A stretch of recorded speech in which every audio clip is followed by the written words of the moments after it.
Glória, a paz do Senhor Jesus, amém, irmãos? Louvado seja Deus, dia 9 de fevereiro, quinta-feira, círculo de oração, e por cá nós já estamos na casa do Eterno para engrandecer, exaltar e bendizer ao seu nome, pois só Ele é digno, só Ele é rei, só Ele tem escrito na sua coxa, no seu manto, Rei dos reis e Senhor dos senhores. Só Ele é digno de desatar os 7 selos e descobrir os mistérios do Senhor. O apóstolo João, ele chorou, porque, aleluia, todos disseram que não havia alguém. Todos achou que não haveria alguém digno de desatar os 7 selos. Mas então os anciões olhou e disse, não, há um, o Cordeiro de Deus, o Cordeiro eterno, o meu rei, o teu rei Jesus, amém? Louvado seja Deus, muito feliz neste dia chamado hoje. Louvado seja Deus, pois o laço, irmão, se armou e nós escapamos. E aqui estamos porque o Senhor, Ele nos sustentou. E aqui eu quero compartilhar um pensamento, uma parte da Bíblia que fica no livro de Neemias, muito curioso, né? Todos nós já ouvimos falar da história de Neemias, uma história de perseverança, uma história de fé. E mais que isso, irmãos, uma história de amor. Porque eu entendo que quando nós falamos de Neemias, do profeta menor, aquele qual estava no palácio, a Bíblia vai dizer que ele estava no palácio servindo, ele era copeiro do rei. O povo de Israel estava passando por uma situação degradante. Por quê? Porque eles estavam voltando do exílio da Babilônia, eles estavam em retorno, eles estavam naquele processo de se recompor, de se reacomodar. As portas de Jerusalém, os muros estavam todos destruídos. Sabemos que Nabucodonosor fez a maior bagaceira na terra do povo de Israel. Mas ali em Jerusalém, a Bíblia vai dizer que cada um foi tomando o que é seu de direito. Cada um foi se ocupando com aquilo que lhe deu vontade.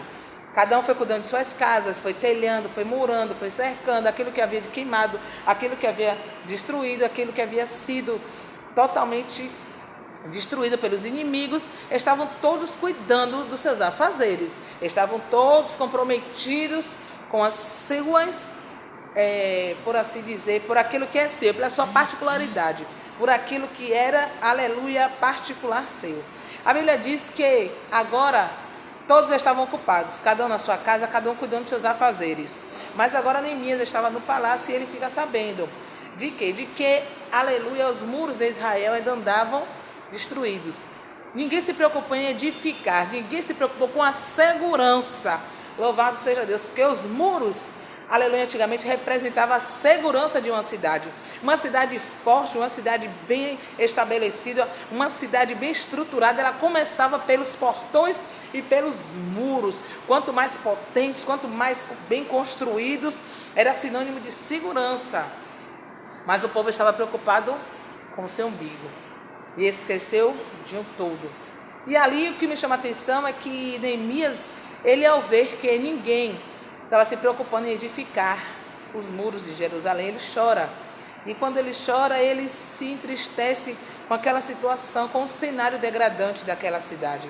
Agora ele se dispõe, ele se desprende de si, ele nega a si mesmo, irmãos, por amor, aleluia, àquela cidade, àquele povo. E ele entende que ele tinha que fazer algo. A Bíblia vai dizer que Deus foi com ele, Deus fez ele achar graça aos olhos do rei. O rei agora dá a ele provisões, o rei dá cartas, o rei dá acesso, o rei dá provisão. O rei, irmãos, aleluia, ele estabelece tudo, proporciona tudo, para que Neemias só tão somente faça, execute o que Deus está começando a dizer para mim e para você. Dele vem a provisão, dele vem a condição, dele vem o impossível. Eu e você, cabe tão somente ir, se desprender, se dispor, aleluia, louvado seja Deus, e fazer aquilo que aprai. Sabemos que Neemias, ele achou dificuldade, Neemias, ele achou opositores, não é diferente da nossa história. Sabemos que quando nos levantamos, irmãos, para fazer algo para Deus, algo na casa do Senhor, ou não especificamente dentro do templo, mas como um todo, irmãos, o inferno, ele se levanta contra mim e a tua vida, porque ele é o primeiro a não querer, ele quer parar a minha caminhada, ele quer parar aquela obra que Deus confiou a você. Mas Jesus, ele decreta nesta tarde que o dono da obra é ele, quem envia recursos é ele. Você só tem que obedecer e continuar firme e perseverante naquilo que Deus te confiou. Não importa o tamanho, não importa o que Deus, aleluia, colocou nas tuas mãos. Mas seja fiel no pouco, porque no muito Ele te colocará. Neemias, ele só foi com ousadia, com a fé, cartas e disposição. Ele sabia que ele ia encontrar dificuldade. Aleluia, interessante é que aquele povo que já se encontrava lá, irmãos, eles, aleluia, eles odiaram Neemias, porque ele se dispôs, irmãos, a ajudar. Não é diferente nas nossas vidas. Quantas coisas estão aí, a seara ela é grande, mas poucos são os ceifeiros. Quantos estão aí, a obra do Senhor perecendo, e todo mundo prostrado, a maioria sem querer arregaçar as mangas e colocar a mão no arado. Mas quando Deus escolhe você para se desprender, negar a si mesmo, e você com a ousadia do Espírito Santo vai, Deus ele dá vitória. E é com certeza que tem que se levantar. Se não se levantar Tobias, Sambalate, Gesem, Orabita, não tem como. É sinal de que, louvado seja Deus, está sendo em vão. Mas se o inimigo ele se levantou contra a tua vida, porque você está fazendo aquilo que Deus ele mandou, se alegre. Porque o apóstolo Paulo ele disse: eu me alegro na perseguição, eu me alegro na tribulação. Porque a tribulação, louvado seja Deus, ela precede a perseverança. Louvado seja Deus, a perseguição é a esperança. Porque quanto mais somos, aleluia, apunhalados, quanto mais somos deformados, quanto mais perseguidos, é sinal de que estamos no alvo certo, é sinal de que estamos no propósito, no centro e no caminho, na rota que Deus estabeleceu na minha e na sua vida. Então, quando o inimigo se levantar, faça.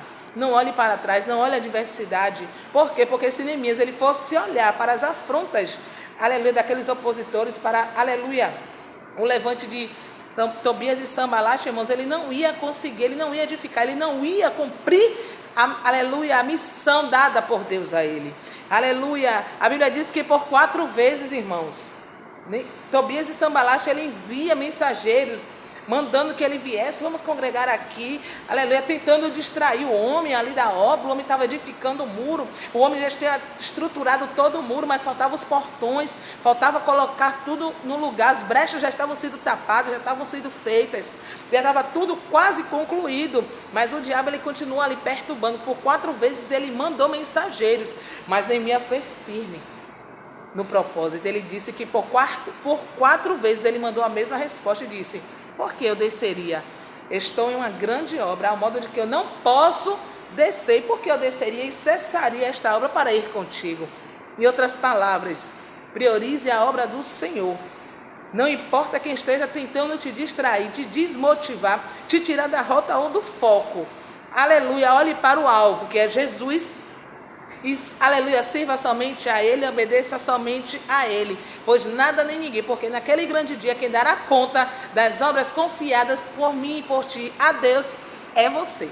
Naquele grande dia Deus vai requerer de você, amados, aquilo que Ele te confiou. Lembra dos servos ao qual o Senhor deu 5, louvado seja Deus, aleluia, em outro deu 3, a outro deu 1. E aquele senhor, ele saiu e deixou o seu dinheiro para que aqueles servos, eles agora barganhassem, eles agora multiplicassem, eles agora fizessem prosperar. E o que ganhou 5 multiplicou por 10, o que ganhou 3 por 6 e por aí vai. Louvado seja Deus. Mas aquele que recebeu 1, ele enterrou. Na certa ele achou, né? É tão pouco. Isso aqui é tão pouco, eu não vou dar conta não, Jesus não vai ligar não, se eu não fizer.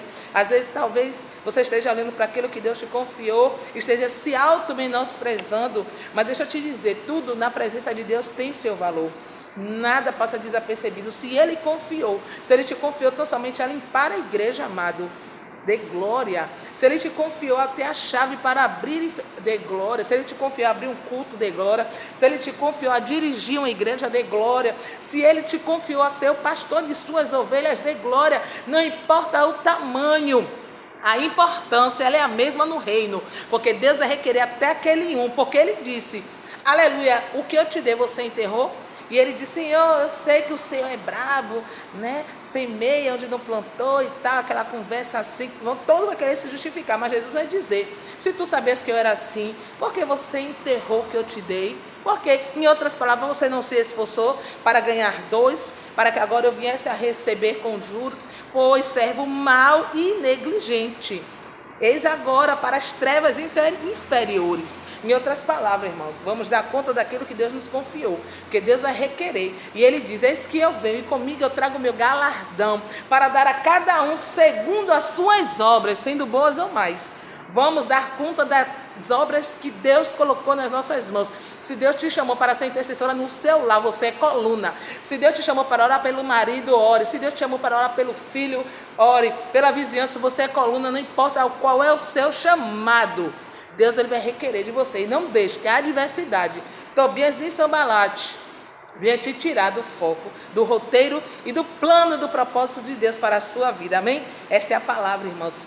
Guarda essa palavra na tábua do teu coração, que Jesus possa te conceder graça, força, sabedoria, que a cada dia vocês venham, irmãos, nós venhamos crescer na graça e no conhecimento e entender que Jesus ele está voltando. É tempo de marchar na terra, não é tempo de retroceder, de se acovardar, não é tempo de olhar para a adversidade, nem tampouco para a luta, é tempo de exercer aquilo que o céu estabeleceu para a sua caminhada. Amém? Jesus abençoe, glória.